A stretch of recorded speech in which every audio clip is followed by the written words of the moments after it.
큰 나오기 3조 이기현, 장나영. 최주은입니다. 저희 두 번째 영상은 교수님 인터뷰 영상인데요.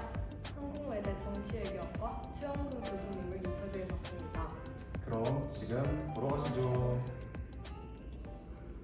오늘은 한국외대 정치외교학과 최원근 교수님을 만나뵙습니다. 네, 우선 이제 저희 질문 드리기 앞서서 귀한 시간 내주신 교수님께 다시 한번 감사의 말씀 드리는 바이고요. 네, 그럼 우선 첫 번째 질문 드리겠습니다. 네, 우선 교수님 간단하신 소개와 주로 어떤 분야를 연구하고 계신지 말씀해 주시면 감사하겠습니다. 안녕하세요. 저는 한국외대 정치외교학과 최원근이고요. 학교에 교수로 온 지는 이제 한 학기 됐습니다. 저희 과에서는 그 새내기 교수, 막내 교수 역할을 담당하고 있고요. 저는 이제 전공 연구 분야는 이제 국제 난민 문제, 그리고 이민, 개발협력, 인권 이런 문제들을 주로 연구를 하고 있습니다.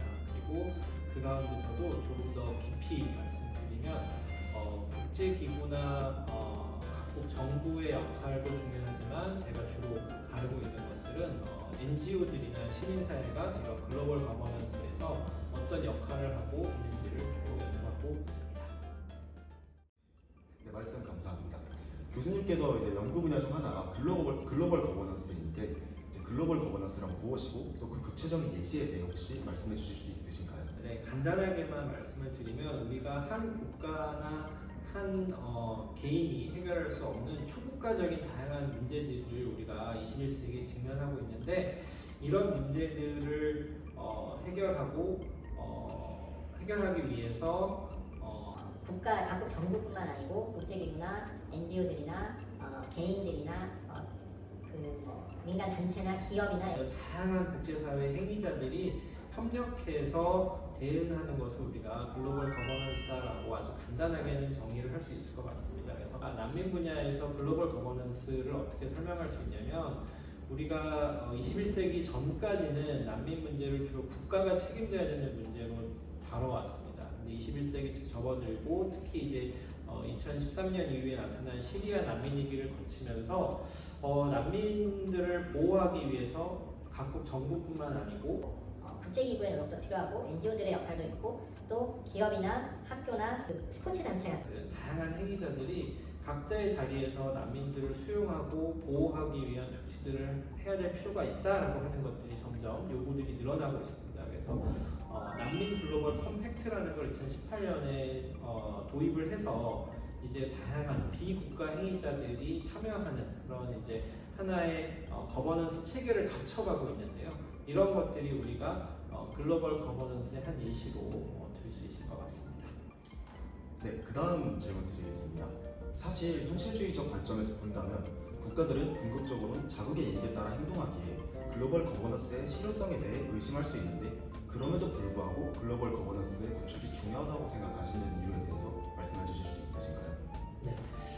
우리가 현실주의를 비롯한 그 전통적인 국제관계 이론에서는 각국 정부나 국제기구 같은 어떤 그 행위자들의 역할에 주목을 하는 것 같아요. 근데 최근에 이제 구성주의를 중심으로 한 국제정치 이론들은 우리가 국제사회가 이전 투구의 그런 경쟁 관계만 있는 것이 아니고 다양한 행위자들이 사회화되어가는 그 프로세스가 있다라는 것들에 주목을 하고 있습니다.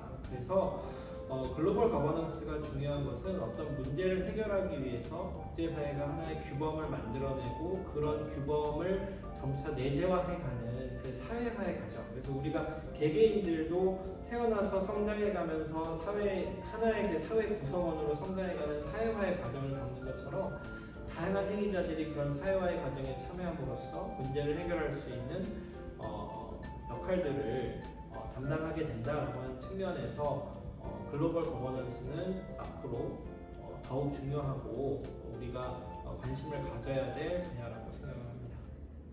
네, 그러면 교수님께서 생각하시기에 궁극적으로 국제사회에서 갈등을 없애고 평화를 이루기 위해서 무엇이 가장 중요하다고 생각하시는지 간단하게 말씀해 주실 수 있으신가요?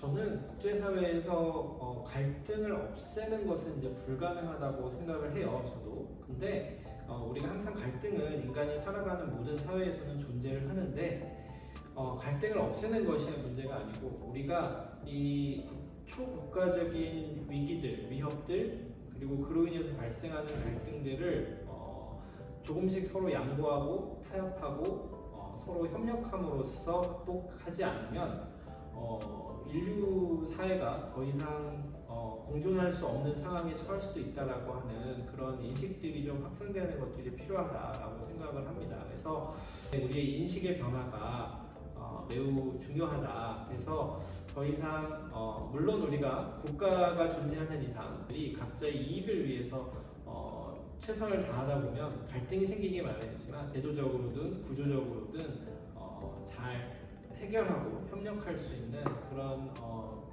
밑바탕 인식의 전환 이런 것들이 좀 필요하다라고 생각을 합니다. 네, 그렇다면 지속 가능한 발전이라는 목표를 달성하는 데 있어서 또 글로벌 거버넌스를 구축하는 데 있어서 최근의 추세와 또 해결해야 되는 주요 난관이 무엇인지 궁금합니다. 글로벌 거버넌스에서 SDG는 굉장히 중요한 이제 이정표를 우리가 세우고 그것을 달성하기 위해서 노력을 해오고 있는데요. 코로나 팬데믹을 겪으면서 SDG가 큰 위기에 처했다라고 하는 분석들이 많이 있었습니다. 여전히 그 영향이 남아있기도 한데 하지만 이제 SDG가 다시 점차 궤도에 올라가고 있는 것 같고 다만 이제 앞으로 우리가 고민해야 될 부분은 이제 SDG가 그 반환점을 돌아서 이제 후반부로 접어들고 있기 때문에 SDG가 목표로 한 2030년 이후 포스트 SDG는 어떻게 우리가 준비해야 되는가에 대해서 이제 본격적으로 고민을 좀 해야 될 거라고 생각을 합니다. 그래서 SDG에서 달성하지 못한 목표들을 연장해서 이어갈 것인지 아니면은 국제사회가 완전히 새로운 어떤 목표들을 밀린 MDG와 SDG를 잇는 새로운 목표를 다시 설정할 것인지 아니면 기존의 SDG를 조금 더 업데이트할 것인지 여러 가지 고민들이 필요하고 들어가 있지 못한 우리가 직면하고 있는 문제들이 몇 가지 있습니다. 예를 들어서 이제 기존의 SDG는 제가 연구하고 있는 난민 분야가 포함이 되어 있지 않는데 국제 난민 레짐에서는 또 자체적인 그 지표 체계를 도입을 해서 이런 것들을 어떻게 하면 SDG에 통합을 시켜서 우리가 더 포괄적인 접근을 할 수 있을지 고민하는 것들이 지금부터 준비가 되어야 된다고 생각을 합니다. 지금까지 최영근 교수님의 인터뷰였는데요. 네, 이 인터뷰가 여러분들께서 글로벌 거버넌스와 지속 가능한 발전 분야에 대한 관심을 갖는 계기가 되길 바라며 저희는 이 영상을 마치겠습니다. 그럼 안녕.